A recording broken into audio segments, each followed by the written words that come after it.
Hello बच्चों, let's read the question. Question says if A and B are square matrices of order 3, then first option है adjoint of AB equals to adjoint of A plus adjoint of B. Second option है A plus B का whole inverse equals to A inverse plus B inverse.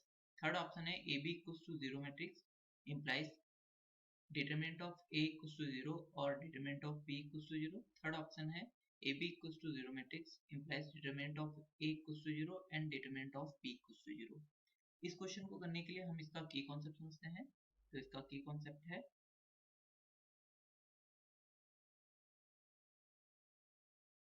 Adjoint of AB equal होता है adjoint of B into adjoint of A and second की concept है matrix A plus B की power n equals to A की power n plus B की power n होता है if and only n equals to 1 हो and determinant of AB equal होता है determinant of A into determinant of B के. Now हमें क्वेश्चन में क्या कह रहा है कि हमें चेक ये करना है कि A और B जो है वो 3x3 के मैट्रिक्स हैं और चेक ये करना है कि इनमें से कौन सा ऑप्शन ट्रू है. तो नाउ हम फर्स्ट ऑप्शन देखते हैं. तो हमारा फर्स्ट ऑप्शन है adjoint of AB equals to, वैसे एडजॉइंट ऑफ AB इक्वल होता है हमारा कि कॉन्सेप्ट में भी है adjoint of B into adjoint of A के. पर हमें क्वेश्चन फर्स्ट ऑप्शन में क्या है adjoint of AB equals to adjoint of A plus adjoint of B. तो ये इसके इक्वल नहीं होता है adjoint of A plus adjoint of B के. तो फर्स्ट ऑप्शन क्या हो गया, इनकरेक्ट हो गया.